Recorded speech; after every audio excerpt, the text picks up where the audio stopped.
This is TEDxAmerican Intercon School. Ideas worth spreading. So I woke up. A few weeks ago, I woke up. I felt like a productive, put together human being. You know, the type of person who does TEDx talks. And then I realized I lost my left shoe. Oh, she lost her left shoe. What do you expect? I felt like a failure because losing my left shoe felt like everything went wrong. That morning, I brushed my teeth, I combed my hair, everything went perfect, and then I lost my left shoe. After losing my left shoe, I was like, wait, I was literally finding it everywhere. But then I did not find it. I checked everywhere, under my bed, inside my closet, behind the curtains, everywhere. I couldn't find it. And all while finding my shoe, I just kept thinking, wow, life has really no respect for my schedule. And that's when I thought, life worked in 3 simple steps. That's what I thought, at least. The first step was to achieve my academics in high school. And then the second step was to become a responsible adult. And then the third step, the last step, was to live your dream life. You know, your dream life can be something like this. Graduate from Harvard, marry someone named Harvey, and then get a penthouse with a pool and a jacuzzi. Why not? And then that's when I realized the main problem isn't my missing shoe. It was a reminder of a truth I absolutely hated. We do not know what's going to happen next, ever. And that is terrifying, but it's also really beautiful. Now, I want to introduce you to someone that I hold close to my heart. Past me. Now, if you met past me, she would be holding 2 things at all times, an instruction manual and a map. Well, figuratively, because I don't think I will be holding a map and a piece of paper in my hands all the time. But past me always believed that the only acceptable way to do things as a human being was to have everything planned out. You know, she was the type of person who had every piece of her life planned out on a spreadsheet. But then something came wrong.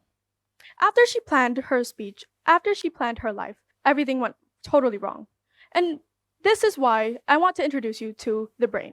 She treated life like a straight line from point A to point B. But here's the reality. Life is not a straight line from point A to point B. Life is just detours, wrong roundabouts, and moments where you're standing inside a room wondering why you're even there. And this brings me to the brain. Why the brain? Because on the outside, our brain looks simple. It looks calm and composed. But on the inside, when you zoom in closer to your brain, it's more chaotic. It's like, wait, did I lock the door? Wait, what if I didn't? Oh, wait, oh my God, I forgot all my speeches. This is the brain. It's chaotic on the inside, but it's calm and composed on the outside. Which brings me to the internal narrator. Why the internal narrator? Every single one of us in this room and beyond has this inside of our brains. Because the internal narrator comments on every single little thing you do. It messes you up. It makes you do things again and again. And this is why we all have the internal narrator. Our brains work differently. We all have different internal narrators, but mine is extra dramatic. When I do something wrong, it'll just go, yeah, no, you're messed up. If I embarrass myself in public, it will just go, yeah, no, you're done. Pack your bags, you're moving out the country. And this is the fog. I want you now to imagine yourself walking into this area that has this beautiful big piece of the mist of the unknown. When you take a step, you don't know where you're going because the path in front of you is blurry. You don't know where you're going. The world around you is blurry and you don't know what you're wrapping yourself around. This is how scary the unknown is. Once you step into the unknown, you can't really go back, can you? You can only face your fear. You can only face the uncertainty and face your fears. The puzzle box. When you look at this puzzle box, what do you expect? Oh, this is just a puzzle box. It has puzzles in it, 100 pieces. Simple, right? But no, take this. The blue sky represents a perfect grade. The green grass, the green hill represents a perfect career path. And then that purple house you see there represents your perfect life. This is how society wants us to have our life. Perfect everything, perfect this, perfect that. But I started questioning myself. If we all copy this same puzzle box, no one here would really live their own life.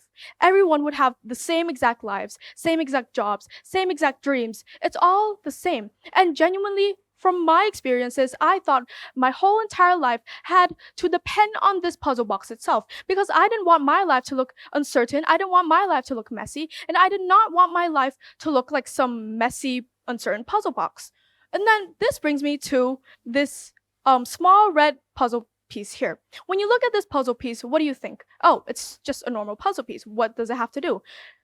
This puzzle piece represents your goals, your passion, your potential, everything that won't make sense yet, but will eventually.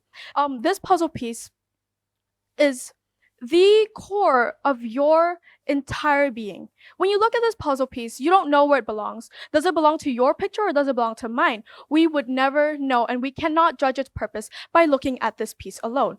And this brings me to Vincent van Gogh. Why Vincent van Gogh? Why the Starry Night? Because Vincent van Gogh created the Starry Night with uncertainty. He actually wrote letters to his siblings complaining about how bad the painting was or how bad he was. But in reality, he created something without knowing its future, and so can we. He created this without knowing it would be the most iconic painting in the entire world. He created this without knowing that this would end up in textbooks, slide presentations, most importantly, museums. And to conclude, I would want to leave you with this. You do not need everything. You do not need a whole map. You don't need every certain point in your life just because you want to feel perfect. You just need to step into the unknown, piece by piece, moment by moment, because the uncertainty and the unknown isn't something to fear. It's something to be curious of.